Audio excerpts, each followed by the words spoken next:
ngayon, 5'9". Pogi mo ngayon, 5'9", ah. Dati pa yan. Dati pa. So, meron katanungan si 5'9" ngayon. Di ba may topic tayo na issue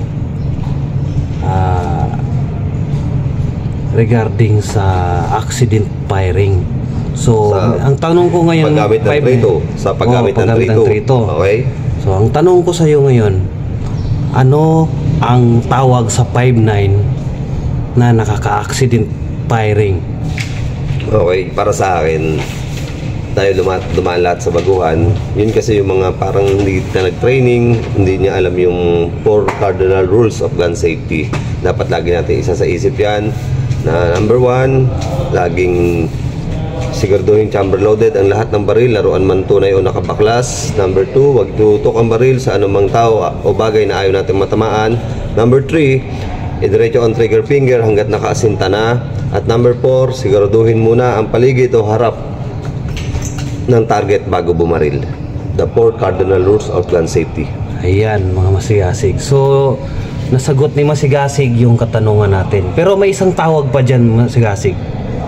Alam ko, letter T. Tango. Yan yon, letter T.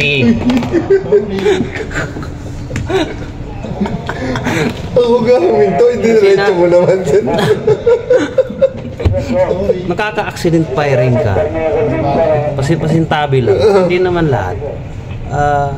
Alam mo na yung isang cardinal rules of safety. Huwag mo laging kalimutan yon. Kasi kung kakalimutan mo, sasabihin mo ang dahilan mo, nakalimutan mo yung baril na loaded, na niloaded mo talaga, ibig sabihin letter T ka. Kasama ka sa kasapi ka ng mga 5'9" na letter T. Di ba 5'9"? Roger. Oh.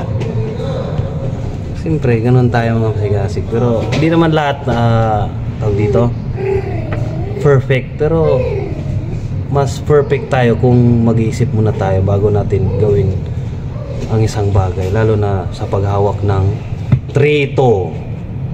Di ba masigasig? Yes, sir. Ayan, ingat tayo mga masigasig. Enjoy lang sa trabaho. Huwag kayong mainggit. Inggit.